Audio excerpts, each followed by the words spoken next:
ಯಾಕೆ ಹೇಳ್ತೀನಿ ಇಲ್ಲಿ ಪರವಾಗಿಲ್ಲ ಹೇಳೋಣ ಹೊಸಕೋಟೆ ನಮ್ಮ ಇದೆಲ್ಲ ಮೀಡಿಯಾ ಭಾಷೆ ಮೀಡಿಯಾನಲ್ಲಿ ತಪ್ಪಪ್ಪ ಇದು ನಮ್ಮ ಲೋಕಲ್ ಭಾಷೆ ಅದು ನಮ್ಮ ಭಾಷೆ ಅಲ್ಲ ನಮ್ಮ ಹೊಸಕೋಟೆನಾಗಲಿ ಇವತ್ತು ಬೆಂಗಳೂರಾಗಲಿ ನಮ್ಮ ಆನೇಕಲ್ಲಾಗಲಿ ನಮ್ಮ ಲೋಕಲ್ ಭಾಷೆ ನಮ್ಮ ಮಾಲೂರು ಭಾಷೆ ಇದು ಏನಂತಂದರೆ ಇಲ್ಲಿ ತೆಲುಗು ತಮಿಳು ಕನ್ನಡ ನಮ್ಮೂರು ಮಾತಾಡ್ತೀವಿ. ಕೆಲವೊಬ್ಬರು ಕಮೆಂಟಲ್ಲಿ ಹಾಕ್ತಾರೆ ಇವ್ರು ಆಂಧ್ರವರ ಇವ್ರು ತಮಿಳ್ನಾಡು ಅವರು ಅಂತ. ಏನು ಹೇಳ್ತೀನಿ ಅಂತಂದರೆ ಹೊಸಕೋಟೆ ನೀವು ಕೋಲಾರ ಆನೇಕಲ್ಗೆ ಬಂದರೆ ಗೊತ್ತಾಗುತ್ತೆ ಯಾರು ಅಂತ. ನಮ್ಗೆ ಒಬ್ಬೊಬ್ರಿಗೆ 50 ಎಕರೆ 100 ಎಕರೆ ಜಮೀನು ಐತೆ. ನೀನು ಪ್ರಶ್ನೆ ಮಾಡೋರ್ಗೆ ನಿನಗೊಂದು ಸೈಟ್ ಇರೋಲ್ಲ.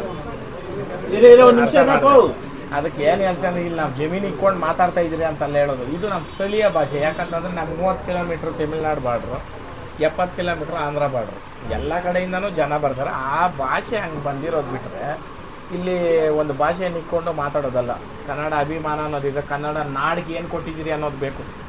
ಇವತ್ತು ನಮ್ಮ ಹಳ್ಳಿ ಕರ್ನಾಟಕದ್ದು ಅದಕ್ಕೆ ಏನು ಮಾಡಿದ್ದೀರಾ ಅಂತ ನಾನು ಓಡಾಡ್ತಾ ಇರೋದು. ಹೌದಾ? ತಮಿಳ್ನಾಡು ಓಡಾಡ್ತಾ ಇದ್ದೀನ, ಇಲ್ಲ ಆಂಧ್ರಕ್ಕೆ ಓಡಾಡ್ತಾ ಇದ್ದೀನಿ ನಾನು, ಇಲ್ಲ ಮಹಾರಾಷ್ಟ್ರಕ್ಕೆ ಓಡಾಡ್ತಾ ಇದ್ದೀನಿ.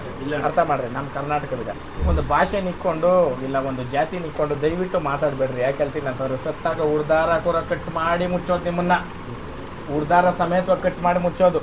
ಇಷ್ಟಿರಬೇಕಾದ್ರೆ ಒಂದು ಹೋಟ್ಲಿಗೆ ಹೋಗ್ತೀರ, ಅನ್ನ ತಿಂತಕ್ಕಂಥದ್ದು ಎಲ್ಲಿಂದ ಬೆಳೆದಿರೋದು, ಯಾವ ಜಾತಿ ಒಂದು ಬೆಳೆದಿರೋದು ಅಂತ ಕೇಳ್ತೀರ ನೀವು? ಮಾನ ಮರ್ಯಾದೆ ಬಿಟ್ಟು ಮಾತಾಡ್ತಕ್ಕಂಥ ಮಾನ್ಗೆಟ್ ನನ್ನ ಮಕ್ಕಳಿಗೆ ನಾನು ಹೇಳೋದು ಒಂದೇನೇನೆ. ಫಸ್ಟ್ ನಾವು ಹ್ಯೂಮನ್ ಬೀಯಿಂಗ್ಸ್, ಮನುಷ್ಯರು ಅಲ್ವಾ? ಆಮೇಲೆ ನಮ್ಮ ನಾಡಕ್ಕೆ ನಾವೇನು ಮಾಡ್ತಾಯಿದ್ವಿ ಕೆಲಸ ಮಾತಾಡಬೇಕು, ಬಾಯಿ ಮಾತಲ್ಲ ಹೇಳೋದು. ಹೌದಾ? ಆ ಕಾರಣಕ್ಕೆ ನಾವೆಲ್ಲರೂ ಫಸ್ಟ್ ಕನ್ನಡಿಗರು ಅಂತ ಹೇಳ್ಕೊಂಡ್ರೆ ಹೆಮ್ಮೆ ಇರಬೇಕು. ಕನ್ನಡ ಭಾಷೆಯನ್ನು ಪ್ರೀತಿಸಬೇಕು. ಹೌದು, ನಮ್ಮ ಮನಸ್ಸಲ್ಲಿ ಯಾವತ್ತೂ ಅದು ಇದ್ದೇ ಇರ್ತದೆ. ಏನಣ್ಣ, ನಮ್ಮ ಸ್ಥಳೀಯ ಭಾಷೆ ಅಂತ ಬಂದಾಗ ಇವಾಗ ನಮ್ಮ ಲೋಕಲಲ್ಲಿ ನಮ್ಮ ಕೆಲಸ ಮಾಡೋರು ಇರ್ಬೋದು, ಇಲ್ಲ ನಮ್ಮ ಇವರು ಅವ್ರಿಗೆ ಬರಲ್ಲ ಅಚ್ಚ ಕನ್ನಡ.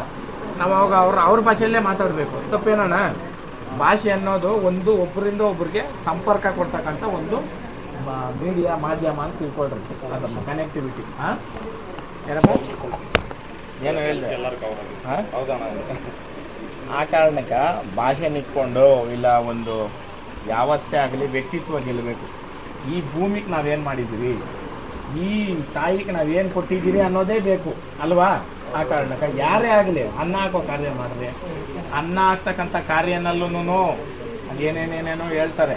ಅವ್ರು ಯಾರು ಅಂತಂದರೆ ಹೇಳೋಕ್ಕೆ ಇದಿಲ್ಲ. ಒಂದೊಂದು ಅಕ್ಕಿ ಕಾಳಲ್ಲೂ ಒಬ್ರೊಬ್ರು ಹೆಸರು ಬರ್ದಿರ್ತದಂತೆ. ಅದಕ್ಕೆಲ್ಲನೂ ಉತ್ತರ ಕೊಡೋ ಟೈಮ್ ಬಂದವಾಗ ನನ್ನ ಮಕ್ಳು ಎಲ್ಲಿರ್ತಾರೆ ಅನ್ನೋದು ಆ ಭಗವಂತನೇ ಹೇಳ್ಬೋದು. ಹೌದಾ? ಜೈ ಹಳ್ಳಿಕಾರ್.